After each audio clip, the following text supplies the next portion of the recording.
Soledad, welcome to blackartinamerica.com. Thank you so much for spending a few minutes with us so we can get to know you a little better in the bio. Thank you.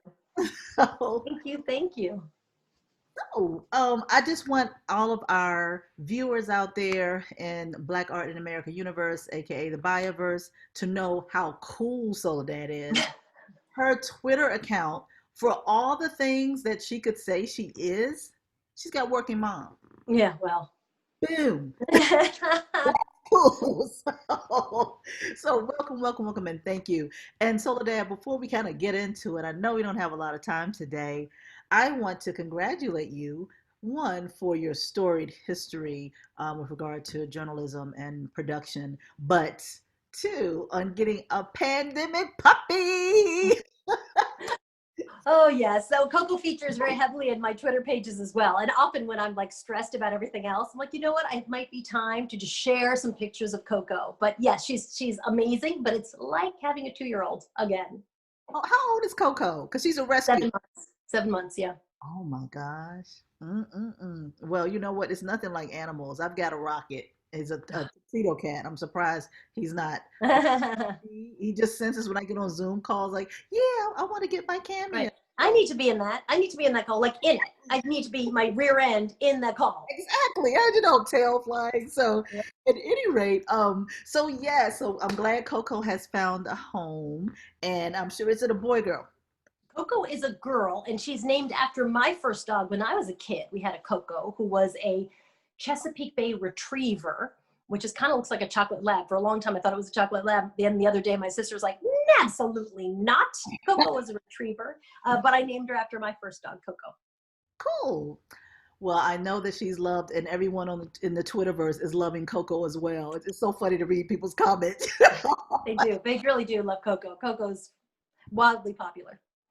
So I cannot let you get out of here without talking about what's going on today. And I the glasses are coming on. I know, right? Getting serious. So Dan Rather, in a recent tweet, said, "I have seen a lot in my lifetime, but for those who have asked, no, I have never seen anything quite like this. No one has. I would suggest this is well beyond the ability of most reporters' power of imagination." What say you?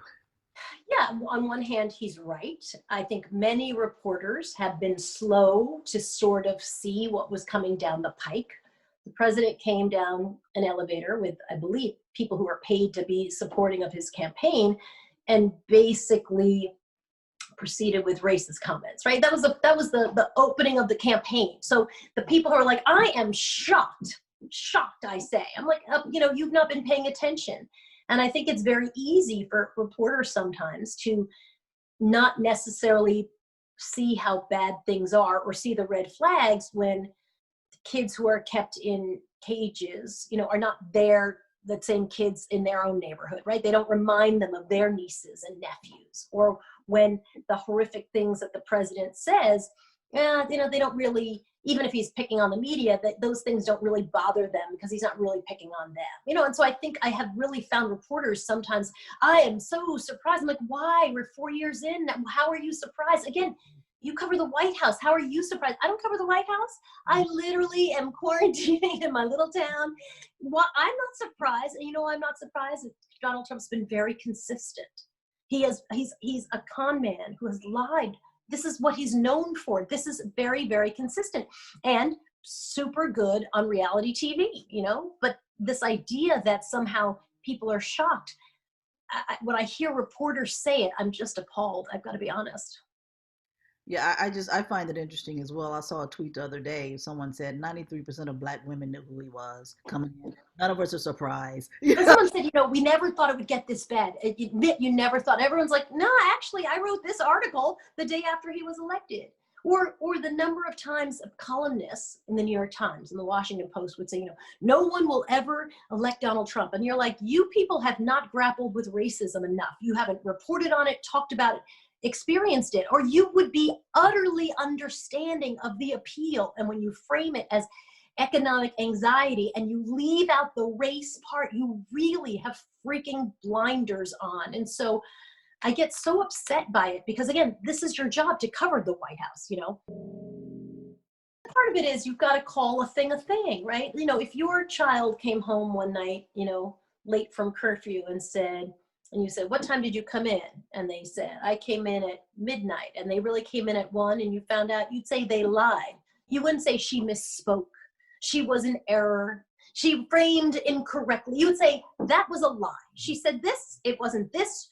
Pretty darn sure she knew she was making it up. And the media's just had such a hard time, you know, just saying like, this is a lie. This is not true.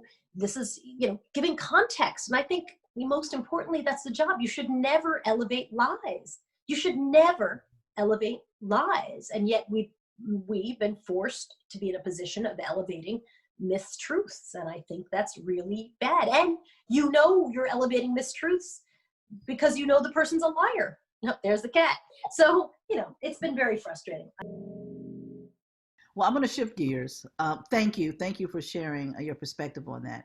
And I want to talk about Soledad. And so when I look at your body of work, a theme emerges. And that was, you know, I was looking at the body of work before I, you know, looked at what Starfish Media does and Soledad O'Brien Productions.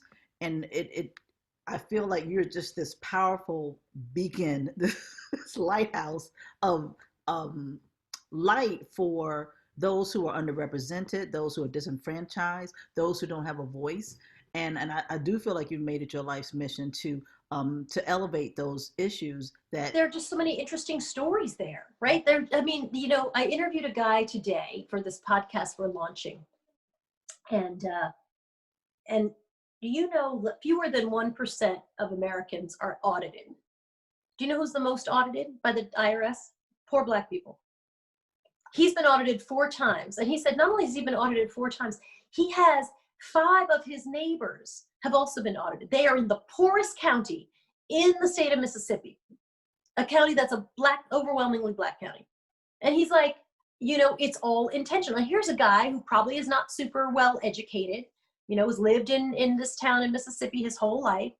And you sit there and you think, like, he knows what's what. How are you? He made, I think the best he did one year was make $30,000 in a year. He's been audited 4 times. So, you know, to me, that's a really compelling story. And those are the kinds of stories that I'm far more interested in digging into than having 2 talking heads yell at each other about what President Trump is doing. You know, I'm much more interested in people and how policy is affecting them. Well, that I would definitely be interested in seeing it. I've been audited, and I always thought that IRS didn't go after the little guys. Like, what do we have to give you? They overwhelmingly go after the little guys. Less money and Black. That's the 2 things that will get you audited. Thank you also for, you know, Black in America and Latino in America during those are watershed moments for me. You know, I'm 19, 20, and you know, it was nice to see it. I think that may have been the first time that I saw in that fashion powerful Black men, Black and brown men and women that were in my living room. You know, so you gave us access. So thank you for that. But this desire that you have, this innate, I think the purpose for which you're here, is this something that was baked in by parents who were like socially conscious, or were you just born to do this? You know, I don't think it was baked in by my parents, although obviously because I'm mixed race, I think I've had access to other kinds of conversations than maybe other people have had. But I do think if you're a journalist and you're naturally curious and you're looking for a story, why go to the field where everybody is? Why not go to a field where you're trying to understand issues, where a lot of stories aren't told? And also, I think I'm really drawn to injustice. I just think a lot of stuff is unfair. Sometimes that's around race or class. And so I'm always interested in digging into that. Yeah, I can appreciate it. And it takes a lot of courage as well. And it looks as if you've had the opportunity to kind of shape and mold what you go after. And I think that's fantastic. Definitely is inspiring for me. I'm sure for a lot of other people out there who, you know, feel like they have to answer to the man or act a certain way to get to a certain point where they can do that. So thank you. You bet. Now, when it comes to this time period, and we talk about art, and we talk about activism. Toni Morrison said that this is precisely the time when artists go to work. There's no time Mm. for despair, no place for self pity, no need for silence, no room for fear. We speak, we write, we do language. That is how civilization heals. How do you define artist activism, and what do you do about it? Yeah, I never really thought about art as activism because I'm not an artist. I don't think of myself as an artist. I think of myself as a journalist or a writer, documentarian, and there's art involved in that to some degree, but I don't think of myself as an artist. And I think of artists as these just a very different category. And I think she's completely right. I think that, and the same thing is true with journalism, right? When you see something unfolding, you just have to jump in and start creating opportunities to tell stories. I don't know what else to do. All I can do is say, you know what, I guess then we have to figure out how to get that thing on the air, that thing on the air. Yeah, I can appreciate that. And when it comes to Soledad O'Brien Productions, I looked at, the website, and I, saw that the documentary, the piece that you did on the college hunger, Mm. learn, really good title, by the way. And the work that you're doing with the pandemic, I think it's awesome. I think it's needed. What has been, is there anything that has come up that has really surprised you in some of your work and your research? Certainly in Hungry to Learn, just how widespread the problem was. I mean, I truly thought, and we say this in the documentary, that it's like the sad story of a handful of students who are just really struggling. But then when you actually poll the students, it's like 50%, 50% of students talk about at some point being food insecure. I mean, it breaks your heart as a parent. Like, you're in school and you're maybe not close to home, and you're hungry. That's insane. So I think we really had our eyes opened by just how widespread the problem was. It wasn't oh, this is just a really sad tale of this kid over here. There's a systemic problem here, and we wanted to kind of get into the roots of that problem. Yeah, I just cried looking at the trailer. I was like, Brutal. the babies and the animals mistreated, Mm. having to go hungry. So thank you for your work on that. And what you've done so much, but is there anything in particular that you're most proud of? No, I loved covering Hurricane Katrina. I thought we added value. I loved Black in America and Latino in America. I thought we added value. I love working on Matter of Fact. I think we add value. I think anything that I assess positively, and I take on a lot of projects, I just want to add value. I like to try new things. I hate doing the same thing over and over again. And I just want to be able to add value to a conversation.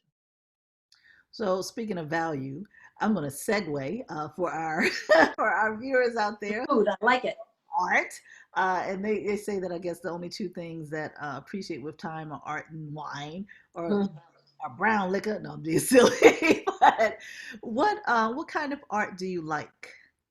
Oh, gosh, I'm so not good at art. And when I first said that to our mutual friend Najee, he sort of was like, there's no such thing. I pick what I like. I pick what makes me feel like I'm at home. I pick what I think is pretty. I pick bright colors. I want art to brighten up a room. I love art that tells a story, or you could imagine a story out of it. I love folk art a lot.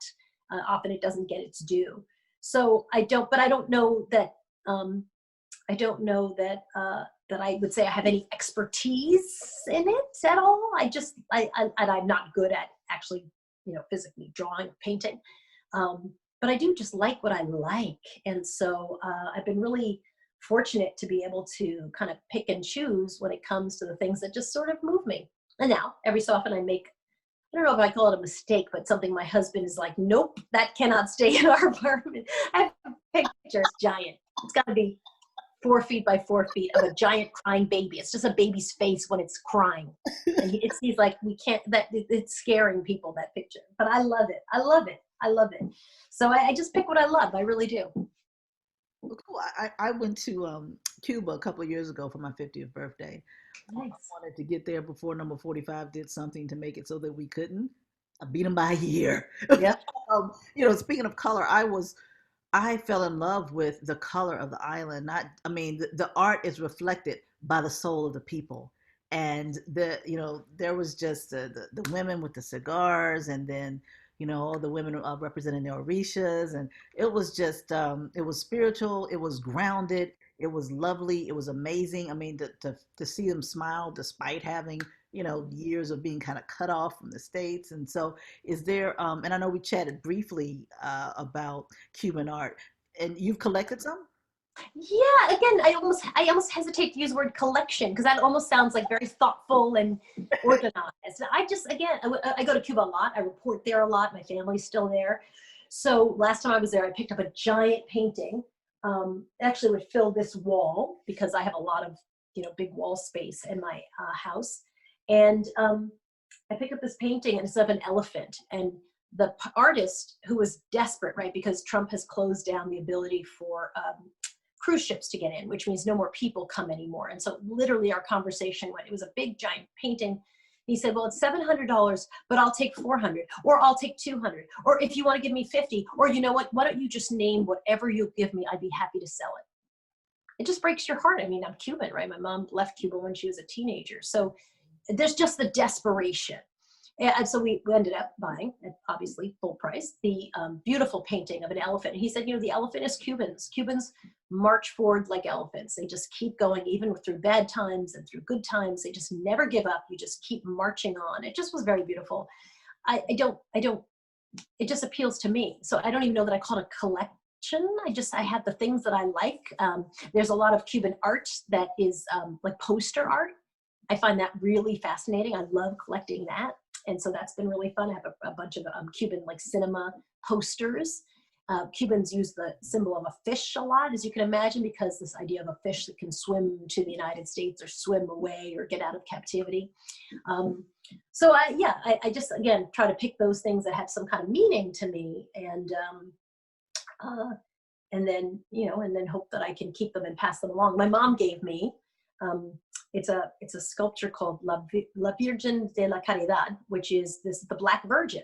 I'm sure you saw them when you were in Cuba, which is she's in a boat or hovering above a boat, and these three sailors are lost in a storm, and she gives them guidance. It's the Virgin Mary coming down and giving them guidance, and I named after the Virgin Mary, and I have it in paper mache. It's this crazy thing, beautiful. So I just thought like that was a beautiful piece of art that I could try to figure out how to get back in my suitcase, because it's very fragile. So I don't know. I try to pick those things that just speak to me about a place that had a lot of influence on my life, although I'd never really spent any time there when I was a child. Wow, so it's interesting that you brought up that kind of imagery with the sailors and trying to get them back. I mean, and then which is how we started the conversation, with me feeling like you're this lighthouse, this beacon that is highlighting these issues that are of concern to all of us, these humanitarian issues. And I love the imagery of the elephant, and I think we all have to keep on keeping on and pushing through. And soon this too shall pass. And hopefully we will be able to heal as a country and to reconcile whatever and learn from these lessons. This has been a teachable moment these past 4 years. But Soledad, you have been a true joy. And I thank you so much for joining Black Art in America and sharing a little bit of yourself with us. Is there anything else you'd like to share with No, thank you so much for chatting with me. I so appreciate it. Thanks for the time. Thank you.